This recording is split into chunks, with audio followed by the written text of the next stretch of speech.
Cool. I know you said you went to school. Did you graduate? Nah, I didn't graduate college the traditional way. But I did graduate in my own head, meaning that I went to school to study philosophy, right? And with philosophy, according to my perspective, according to my philosophy, um, everyone's right.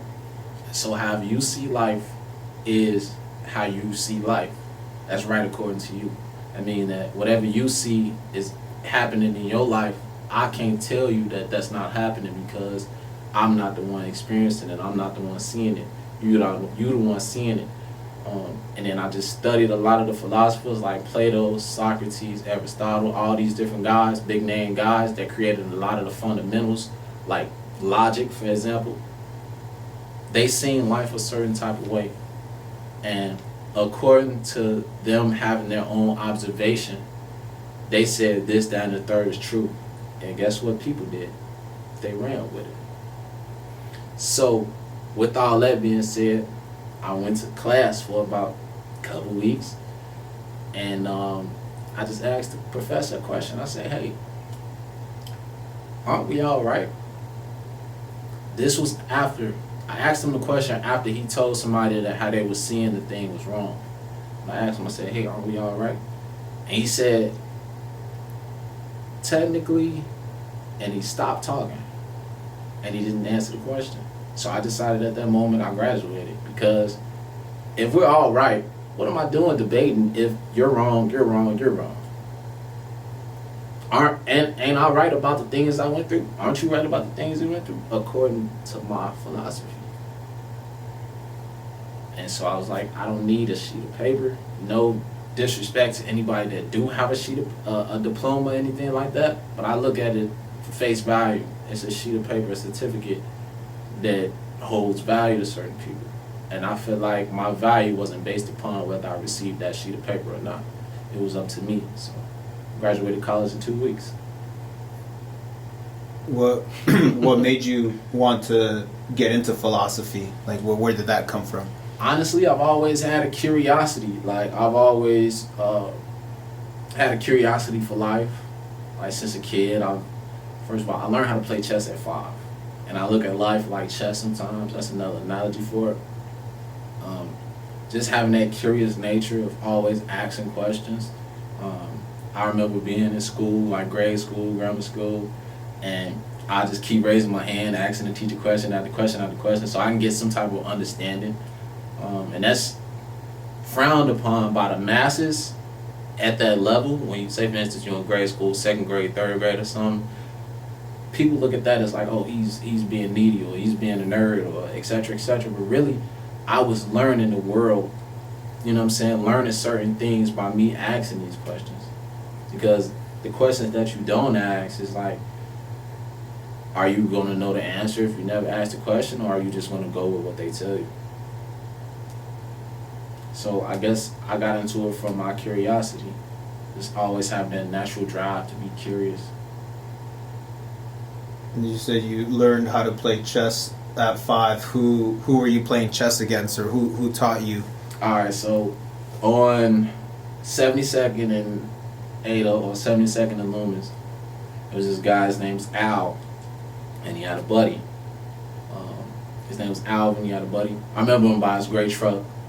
One of our close friends, almost family. His brother name was Al. He had a gray truck. And one day I was sitting outside, chilling on the porch with them, and they was playing chess, and he just showed me how to play. He said, "Look, this is the king, this is the queen, this is the rook, this is the knight, this is the bishop. These are the pawns.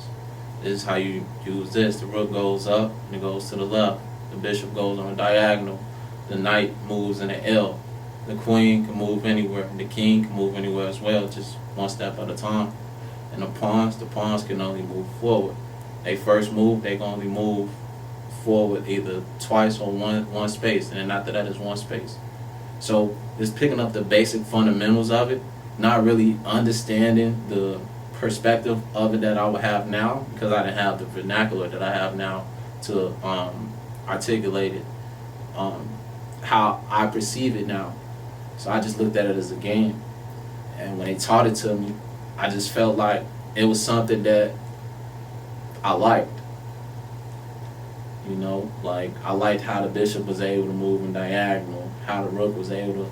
I don't know. I just found it something that was intriguing to me. And chess always been something that like stuck with me my whole life. You still play chess? Absolutely. Absolutely. Honestly, I got it on my iPad. I got it on my iPad. I play online from time to time.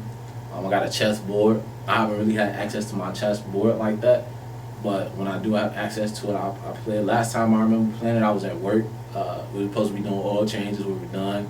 Co-worker of mine, I guess he just got out of jail.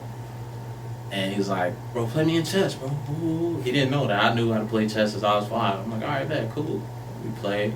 So I keep it at the forefront of life because I actually view life like chess sometimes, you know. And there's 3 things chess always taught me. When you're a king, you control the board. The game's not over until the king is down. When you're a pawn, the goal is to get to the other side of the board and become whatever piece you want to become, right? The 3rd thing is that even if you lose your queen, the game still goes on. And one bonus one. No matter what, the king and the pawn has to go in the same box when the game is over. So I got a couple quotes for chess. That's a great perspective. That's a very never thought about things like that. So that's a pretty wise way to think about for sure life. I know you said you spent a lot of time alone. Even at that age, were you spending a lot of time alone, or did you have a lot of friends or a lot of siblings? What was it like growing up for you? So growing up, I have 2 siblings. I have 2 brothers, no sisters. So I've always had a masculine dominance in my household. I grew up with both parents, my father and my mother. So it was always like my brothers and I, we would do certain things together, etc., etc. But I have this ability to use my imagination and go in my own world with certain things. Like whether that's me going to play chess, whether that's me using my artistic skills to draw, make music, things like that. Things to keep myself entertained. And I didn't know that at the time. What I was doing was basically learning myself and sharpening my ends, you know what I'm saying, for my cards. But that's certain things that I would like to do. And because drawing a picture, it's not really normal for 2 people to draw on the same sheet of paper. They're drawing on 2 different sheets of paper. Not everybody has that gift either. So these are things that I'll do by myself, like when I get some spare time. And what that would do is, I don't know, it would just, I guess you could say it's like a form of stimulation, like the same effect someone gets from playing a video game, I get from drawing pictures. I get from playing chess. I get from playing video games. So it's just certain things that I learned early on that I would just go ahead and do, no matter what other people were doing. I wasn't really one to, like, okay, I'm not going to do this because they don't do this. Or I'm going to do what they're doing because they doing what they're doing and this seems boring. It's like, no, I always had the ability to just go on my own world. Did you have anyone, whether it was a brother or someone close, like your father, like show you though, like how to do stuff like that, like how to draw, how to like think like that? Honestly, no. My father and my brothers and my mom, they all was there for me for sure. Like they gave me different tips about life and different things that they would go through. And since I'm the youngest brother, I learned from my older brother's mistakes, and they learned from my father, and so on and so forth. So it's almost like I've always been the observatory one. Like,